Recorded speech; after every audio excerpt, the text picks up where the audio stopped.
Hello friends, स्वागत है आपका सभी का हमारे यूट्यूब चैनल पे। हमने जो है डिस्कस किया हुआ था लास्ट वीक जो वीडियो लेक्चर में नर्वस सिस्टम के बारे में, और इसी में हमने डिस्कस किया हुआ था ब्रेन के बारे में, ब्रेन के पोर्शंस के बारे में कि नर्वस सिस्टम और ब्रेन जो है किस तरीके से कोऑर्डिनेट अर्थात बॉडी में शरीर में समन्वय को स्थापित करते हैं, शरीर के समन्वय को बनाए रखते हैं। इनके बारे में जो है हमने डिस्कस किया हुआ था।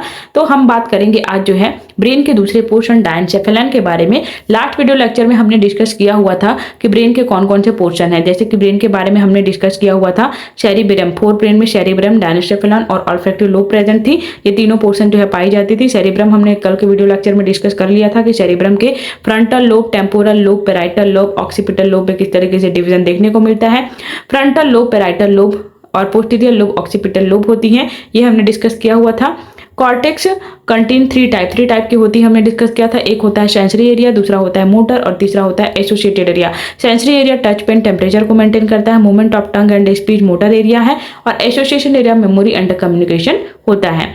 फंक्शन ऑफ सेरिब्रम हमने डिस्कस किया था। आज के लेक्चर में हम डिस्कस करेंगे डायनसेफेलन के बारे में। अगर आपने पिछला वीडियो नहीं देखा होगा तो पिछला वीडियो जरूर देखिएगा, तभी जो है आपको चीजें जो है क्लियर हो पाएंगी। डायनसेफेलन की बात करें तो डायनसेफेलन जो है तीन पोर्शन से मिलकर बना हुआ होता है। अब ये तीन पोर्शन कौन कौन से होते हैं? एपिथैलेमस, थैलेमस और हाइपोथैलेमस। तीन पोर्शन हमें देखने को मिलेगा डायनसेफेलन का, epithalamus, thalamus and hypothalamus. Epithalamus जो है रूट ऑफ डायनसेफेलन है, कंट्रोल सेक्सुअल मैच्योरिटी को कंट्रोल करने का कार्य करता है। एपिथैलेमस डायनसेफेलन का रूट पोर्शन है। थैलेमस का डिस्कशन देखें तो थैलेमस जो है लेटरल वॉल होती है ऑफ डायनसेफेलन। डायनसेफेलन का लेटरल वॉल होता है थैलेमस। हाइपोथैलेमस डिस्कस करें तो लोअर और वेंट्रल पार्ट ऑफ डायनसेफेलन। डायनसेफेलन का नीचे और ऊपर वेंट्रल वाला जो पोर्शन होता है वो कहलाता है हमारा हाइपोथैलेमस। तो तीन पोर्शन हमें देखने को मिलती हैं, एपिथैलेमस, थैलेमस और हाइपोथैलेमस। तीन पोर्शन से मिलकर बनता है हमारा डायनसेफेलन। हाइपोथैलेमस क्या क्या चीजें कंट्रोल करती हैं, इनका डिस्कशन हम देख लेते हैं कि हाइपोथैलेमस पोर्शन का रोल क्या है।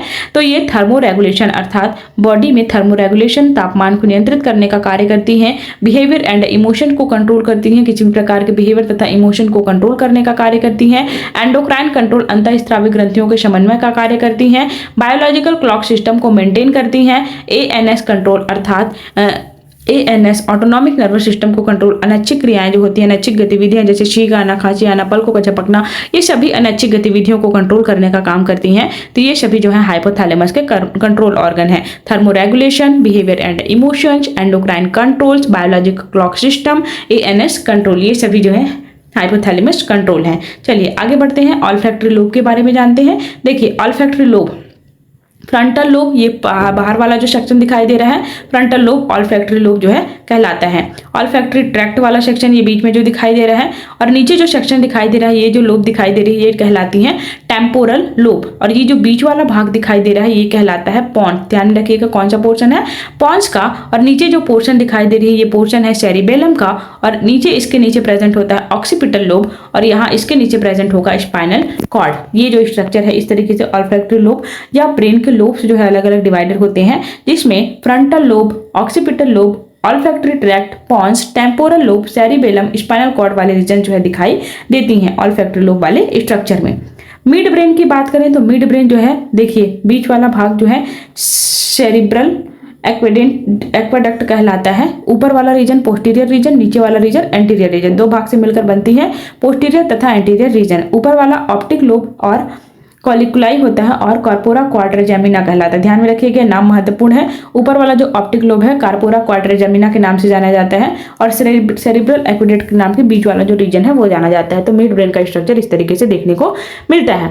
Mid brain located between डायनसेफेलन। Mid brain का लोकेशन कहाँ पे देखने को मिलता है, कौन से पोर्शन में, ध्यान में रखिएगा डायनसेफेलन वाले रीजन पे देखने को मिलता है। और मिड ब्रेन का जो फंक्शन है वो क्या है, तो ये जो है रिसीव्स विजुअल, टैक्टाइल्स, ऑडिटरी इम्पल्स, ये सभी को जो है इनपुट्स जो है ये सभी को जो है ये जो है कंट्रोल करने का कार्य करती है। Receives visual, tactile, auditory inputs को मेंटेन करने का काम करती है मिड ब्रेन। तो ये मध्य मस्तिष्क के बारे में था, मिड ब्रेन के बारे में था। अगला हम डिस्कस करते हैं हिंड ब्रेन अर्थात पश्चिम मस्तिष्क के बारे में। हिंड ब्रेन पॉन्स, सेरिबेलम और मेडुला से मिलकर बना होता है। हिंड ब्रेन में तीन रीजन हमें दिखाई देंगे, पॉन्स, सेरिबेलम और मेडुला, तीन रीजन से मिलकर यह बना होता है। हिंड ब्रेन का जो स्ट्रक्चर है इस तरीके के स्ट्रक्चर में दिखाई देगा। पिछला वाला भाग आर्बोरविटी के नाम से जो जाना जाता है। Choroid plexus of fourth spinal cord, ये जहाँ पे दिखाई देगा। मेडुला ऑब्लागेंटा वाला सेक्शन इस सेक्शन में दिखाई देगा। और ये जो स्ट्रक्चर दिखाई दे रहा है ये पॉन्स का स्ट्रक्चर होता है। तो 3 रीजन से मिलकर ये बनी होती है, पॉन्स, सेरिबेलम और मेडुला। पॉन्स, सेरिबेलम और मेडुला ध्यान में रखिएगा, अगर याद नहीं तो याद कर लीजिएगा। पॉन्स, सेरिबेलम और मेडुला ये तीनों पोर्शन जो है हिंड ब्रेन का फॉर्मेशन करती हैं। तीसरे अर्थात पश्च मस्तिष्क का जो पोर्शन है उसमें पॉन्स, सेरिबेलम और मेडुला शामिल होती हैं। चलिए अब डिस्कस करते हैं पॉन्स के बारे में।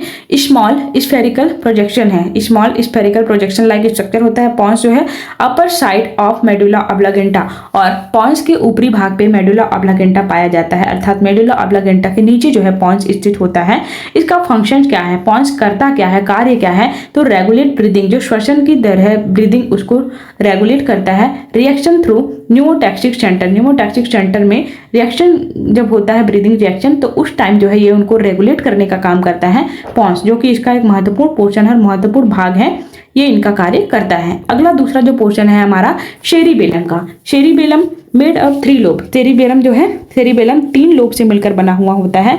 इसे सेरिबेला हेमिस्फीयर के नाम से जाना जाता है। किस नाम से जानते हैं हम, सेरिबेला हेमिस्फीयर के नाम से जानते हैं। और सेरिबेलम का जो फंक्शन है वो रिसीव इम्पल्स, इम्पल्स को रिसीव करने का कार्य जो है ये करती है। इसका फंक्शन क्या है, सेरिबेलम का रिसीव इम्पल्स, फंक्शन को क्या है, सेरिबेलम का इम्पल्स को रिसीव करने का कार्य करती हैं। और अगला पोर्शन है हमारा medulla oblongata. Medulla oblongata posterior part of hind brain, hind brain का जो पिछला भाग होता है वो कहलाता है मेडुला ऑब्लागेंटा। उसे किस नाम से जाना जाता है, मेडुला ऑब्लागेंटा के नाम से जाना जाता है। मेडुला ऑब्लागेंटा का जो फंक्शन है कंट्रोल इनवॉलेंट्री एक्टिविटीज, अर्थात जो हमारे शरीर में चलने वाली पलकों का झपकना, छींक आना, अनैच्छिक गतिविधियां हैं, इंटेस्टाइन का संकुचन होना, ये सभी जो क्रियाएं हैं वो इनवॉलेंट्री जो एक्टिविटीज हैं उन सभी को कंट्रोल करने का काम किसका होता है, मेडुला ऑब्लागेंटा का होता है।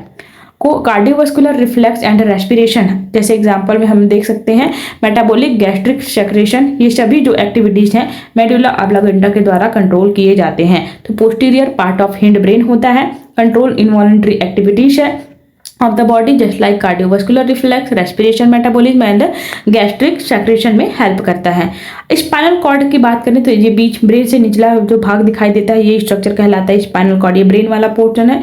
स्पाइनल नर्व्स कितनी होती हैं यहाँ पे ध्यान में रखिएगा, सभी नर्व्स के नंबर्स मैंने यहाँ पे डिनोट किए हुए हैं। Spinal nerve 31 pair, cervical nerve 8 pair, thoracic nerve 12 pair, lumbar 5 pair, sacral 5 pair. ध्यान में रखिएगा स्पाइनल, सर्वाइकल, थोरेसिक, लंबर और सैक्रल, ये जो है इसका सीक्वेंस हमें देखने को मिलता है। इस सैक्रल स्पाइनल कितना है 31, सर्वाइकल की बात करें तो सर्वाइकल कितना है 8 पेयर, यहाँ पे 8 पेयर हमें देखने को मिलेगा। थोरेसिक की बात करें तो ये 12 पेयर हमें देखने को मिलेगा, 12 जोड़ी पाई जाती हैं। और लंबर की बात करें तो लंबर 5 पेयर होता है। और इसी तरीके से अगर हम सैक्रल की बात करें तो सैक्रल भी 5 पेयर होता है। इस बात को जो है आप ध्यान में रखिएगा कि ये जो है अलग अलग प्रकार के नर्व्स जो है इस तरीके से अरेंज होती हैं इस स्पाइनल कॉर्ड में। चलिए अगला देखते हैं सेक्शन ऑफ स्पाइनल कॉर्ड। अगर सेक्शन हम देखें तो सेक्शन जो है इस तरीके से दिखाई देता है कुछ, ऊपर वाला जो भाग है वो डॉर्सल और नीचे वाला जो है भाग है वो वेंट्रल। ग्रे मैटर, ये जो बीच वाला भाग दिखाई दे रहा है ये ग्रे मैटर से फिल होता है। ये जो स्ट्रक्चर दिखाई दे रही है ये न्यूरॉन की स्ट्रक्चर होती है, न्यूरॉन स्ट्रक्चर यहाँ पे पाया जाता है। न्यूरॉन जो है इस तरीके से ऑर्गेनाइज होता है और इसके बाहरी वाले भाग में जो दिखाई दे रहा है ये फ्लूइड लाइक स्ट्रक्चर वो कहलाता है व्हाइट मैटर। तो section of spinal cord section करने पर इस तरीके की कंडीशन में दिखाई देता है, जिसमें डॉर्सल तथा वेंट्रल साइड होती है, grey matter white matter fill होता है और न्यूरॉन जो है बीच में मध्य भाग में अरेंज होता है। Multipolar motor neuron are found in ventral root, ventral root section में प्रेजेंट होता है multipolar neuron. Function of spinal cord, function जानते हैं स्पाइनल कॉर्ड क्या क्या कार्यों को करता है, तो acts as bridge between brain and organ of the body, शरीर के जितने भी अंग हैं उनके साथ जो मस्तिष्क है उन सभी को जोड़ने को, उन दोनों के बीच ब्रिज का काम करता है स्पाइनल कॉर्ड, उनको जोड़े रखने का कार्य करता है spinal cord. also provide relay path of the impulses coming from brain, also provide relay path for the impulses coming from brain, ये provides करता है, पाथवे प्रोवाइड करता है impulse coming from the brain, जो भी इम्पल्स जो है brain से आती हैं उन सभी को सभी के शरीर के सभी अंगों तक, सभी भागों तक पहुंचाने का काम करता है spinal cord. Conduct reflex action, और रिफ्लेक्स एक्शन को कंडक्ट कराता है जो नर्वस सिस्टम है, पेरिफेरल नर्वस सिस्टम अर्थात spinal cord. Peripheral nervous system हम डिस्कस करते हैं PNS के बारे में, जो कि बहुत इंपॉर्टेंट पोर्शन है।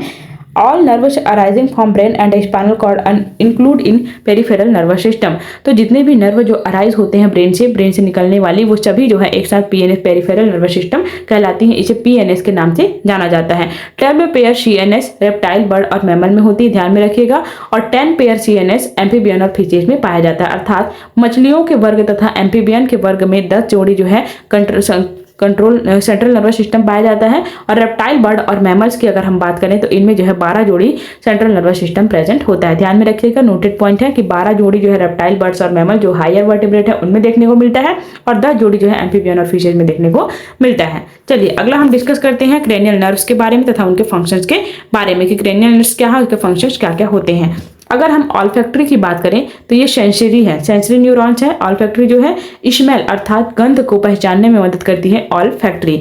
दूसरा है ऑप्टिक। ऑप्टिक की बात करें तो ये जो है सेंसरी होती है, ये शाइट को देखने, विजन में हेल्प करती है। ऑप्टिक नाम से ही पता चल रहा है आई से रिलेटेड होगा, तो ऑप्टिक जो है साइट में हेल्प करती हैं। और तीसरा है हमारा ऑक्लोमोटर। ये जो है मोटर न्यूरॉन है, मूवमेंट ऑफ आई बाल को रोटेट करने में मोटर न्यूरॉन है, तो मूवमेंट के लिए रिस्पॉन्सिबल होंगी। तो ऑक्लोमोटर जो है मूवमेंट ऑफ आई बॉल में रिस्पॉन्सिबल होती हैं। ट्रॉक्लियर की बात करें तो ट्रॉक्लियर भी मोटर न्यूरॉन है, मूवमेंट ऑफ आई बॉल में ये भी रोल प्ले करता है।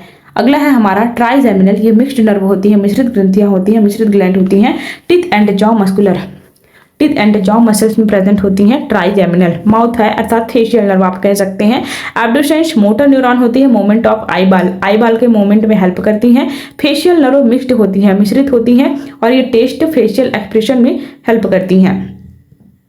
अगला है ऑडिटरी जो है ये सेंसरी न्यूरॉन होती है। ऑडिटरी जो है हियरिंग एंड इक्विलिब्रियम, हियरिंग सुनाई देने में और साम्यावस्था बनाए रखने में मदद करती है। ऑडिटरी सेंसरी होती है, सुनाई कान के लिए रिस्पॉन्सिबल है। ग्लॉसोफेरेंजियल ये जो है मिक्स्ड प्रकार की होती है। ग्लॉसोफेरियल किस तरीके से होती है, मिक्स प्रकार की। टेस्ट एंड सलाइवा सेक्रेशन में हेल्प करती है, टेस्ट और सलाइवा सेक्रेशन के लिए। अगला है वेगस, मिक्स्ड होती हैं, विस्करल सेंसेशन और मूवमेंट में हेल्प करती हैं वेगस। तो इस तरीके से एक्सेसरी स्पाइनल की बात करें तो एक्सेसरी स्पाइनल जो है मोटर होती है, movement of pharynx and larynx, pharynx और लिरिंग्स के मूवमेंट में हेल्प करती हैं। हाइपोग्लॉसल की बात करें तो हाइपोग्लॉसल भी मोटर होता है, मूवमेंट ऑफ टंग के अर्थात जीभ को इधर उधर ले जाने में मदद करता है हाइपोग्लॉसल। तो ये जो है हमने 12 जोड़ी नर्व के बारे में डिस्कस किया। अगला हम डिस्कस करते हैं स्पाइनल नर्व के बारे में। Spinal human only 31 pair of spinal nerve found. Human में जो है 31 जोड़ी स्पाइनल नर्व पाई जाती है। इनमें जो है मिक्स्ड प्रकार की नर्व जो है पाई जाती हैं, मिश्रित जो है नर्व पाई जाती हैं इसमें। अगला हम देखते हैं longest cranial nerve is vagus nerve. Longest cranial nerve in vagus nerve. Vagus nerve जो है सबसे लंबी क्रेनियल नर्व होती है। लार्जेस्ट क्रेनियल नर्व की बात करें तो लार्जेस्ट सबसे लंबा कौन सा है, ध्यान में रखिएगा, ट्राइजेमिनल नर्व जो है सबसे लंबा होता है। स्मॉलेस्ट क्रेनियल नर्व की बात करें तो एब्डुसेंस नर्व जो है वो सबसे छोटी होती है। और पतले अगर बात करें तो ट्रॉकियल नर्व, जो ट्रॉकियल नर्व वो सबसे पतली थिनेस्ट जो है क्रेनियल नर्व होती है। तो 4 प्रकार मैंने बताए, वेगस जो है लॉन्गेस्ट है, ट्राइजेमिनल जो है लार्जेस्ट है, एब्डुसेंस जो है स्मॉलेस्ट है, और ट्रॉक्लियर जो है थिनेस्ट है। इस बात को ध्यान में रखिएगा। अगला हम डिस्कस करते हैं एएनएस के बारे में। विस्करल रिफ्लेक्सेस को ये कराती हैं, control maintain by medulla and hypothalamus. इनका जो है मेडुला और हाइपोथैलेमस को जो है ये कंट्रोल करती हैं। ऑटोनॉमिक अपना जो ऑटोनॉमिक नर्वस सिस्टम है इनके थ्रू जनरेट होती हैं। 2 प्रकार की होती हैं ये, एक होता है माइलिनेटेड और दूसरा होता है non myelinated. Pre ganglionic neuron और पोस्ट गैंग्लियोनिक न्यूरॉन, इसे 2 प्रकार से कैटेगराइज किया जा सकता है, प्री गैंग्लियोनिक और पोस्ट गैंग्लियोनिक न्यूरॉन। माइलिनेटेड और नॉन माइलिनेटेड नर्व के प्रकार से इसे बांटा जा सकता है। साइट्स ऑफ एएनएस हम डिस्कस करें तो इनवॉलेंट्री मसल्स होती हैं, exocrine glands, blood vessels and skin जो है ये जो है ऑटोनॉमिक नर्वस सिस्टम के पोर्शन है। जैसे आप देखें तो स्किन या ब्लड वेसल्स ये ऑटोनॉमिक नर्वस सिस्टम के पोर्शन है। डिवीजन बात करें तो 2 प्रकार से इसे कैटेगराइज किया जा सकता है, सिंपैथेटिक और parasympathetic nervous sales.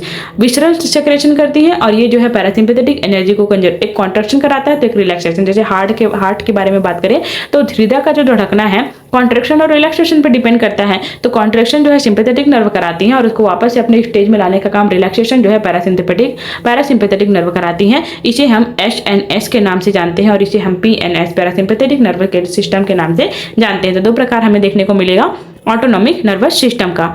Autonomic nervous system हम डिस्कस कर लेते हैं। ऑटोनॉमिक नर्वस सिस्टम जो है विस्करल इफेक्ट और इफेक्ट जो है पीएनएस, एसएनएस और पीएनएस पर क्या इफेक्ट डालते हैं। जैसे सेक्रेशन की बात करें तो सेक्रेशन के लिए एसिटाइलकोलिन और सिंपैथेटिन ये जो है एसएनएस सिंपैथेटिक का कार्य करती है। ओनली एसिटाइलकोलिन जो है एएनएस में हमें देखने को मिलता है। आयरिश ऑफ आई हम बात करें तो डायलेट्स ऑफ प्यूपिल्स और कॉन्स्ट्रिक्ट ऑफ प्यूपिल हमें देखने को मिलेगा। हार्ट की बात करें, increase of rate of the cardiac contraction को जो है इंक्रीज करने का काम करता है। Inhibit the rate of cardiac contraction, और ये जो है इनहिबिट करेगा, एक इंक्रीज करेगा सिंपैथेटिक और पैरासिम्पैथेटिक क्या करेगा, इनहिबिट करेगा। वही सभी में यही देखने को मिलता है कि सलाइवरी सेक्रेशन को एक इनहिबिट करेगा और दूसरा जो है स्टिमुलेट करेगा। एलिमेंट्री में एक इनहिबिट करेगा और दूसरा स्टिमुलेट करेगा। स्वीट ग्लैंड में एक स्टिमुलेट करेगा और दूसरा इनहिबिट करेगा। यहाँ पे चेंज हो गया, देखिए एक जो है सिंपैथेटिक नर्वस सिस्टम है वो जो है स्टिमुलेट करती हैं और जो पैरासिम्पैथेटिक है वो इनहिबिट करने का कार्य करती हैं। वही यूरिनरी ब्लैडर में हम बात करें तो एक रिलैक्सेशन और एक कॉन्ट्रैक्शन कराने का काम करेगा। जो सिंपैथेटिक है वो रिलैक्सेशन कराती है और पैरासिम्पैथेटिक कॉन्ट्रैक्शन को कराती हैं। मेजर फंक्शन ऑफ ब्रेन हम जान लेते हैं तो फ्रंटल लोब, पैराइटल लोब, ये किस तरीके से लोब वाले सेक्शन है। तो फ्रंटल लोब देखिए सेरिब्रम वॉलेंट्री मूवमेंट को कन्वर्ट कर देखता है। सेरिबेलम की बात करें तो बैलेंस ऑफ बॉडी के बैलेंस को बनाए रखता है। हाइपोथैलेमस एंड मेडुला ऑब्लांगेटा देखें तो फंक्शन ऑफ वाइटल इनवॉलेंट्री को जो है कंट्रोल करता है। हाइपोथैलेमस थर्मोरेगुलेशन को और साथ में हंगर एंड थ्रस्ट कंट्रोल करने का काम करता है हाइपोथैलेमस जो है। और पीनियल ग्लैंड की बात करें तो सर्केडियन 24 हावर्स रिदम को कंट्रोल करता है हमारी बॉडी में पीनियल ग्लैंड। सेरिबेलम की बात करें तो हाई फंक्शन है, मेमोरी कंट्रोल करता है। हाइपोथैलेमस या लिम्बिक सिस्टम की बात करें इमोशन एंड ह्यूमन बिहेवियर को कंट्रोल करता है limbic system. Cerebrum, partial lobe and occipital lobe, temporal lobe की बात करें तो ये processing and analysis of various sensation को जो है एनालिसिस करने का कार्य करती हैं। Cerebral, parietal lobe, occipital lobe and temporal lobe. तो ये जो है हमने ब्रेन के बारे में पूरी तरीके से डिस्कस किया, ब्रेन के पोर्शन के बारे में जाना, इनके फंक्शंस के बारे में जाना, नर्वस सिस्टम के बारे में जाना, कोऑर्डिनेशन के बारे में जाना, जो कि एक महत्वपूर्ण पोर्शन है एनिमल फिजियोलॉजी का। इसी तरीके से दूसरे वीडियो लेक्चर और दूसरे टॉपिक के साथ मिलते हैं अगले वीडियो लेक्चर में। तब तक के लिए सभी को ऑल द बेस्ट। अगर इस तरीके से नोट्स से पढ़ना पसंद हो तो चैनल को लाइक और सब्सक्राइब जरूर करिएगा। Thank you so much all of you.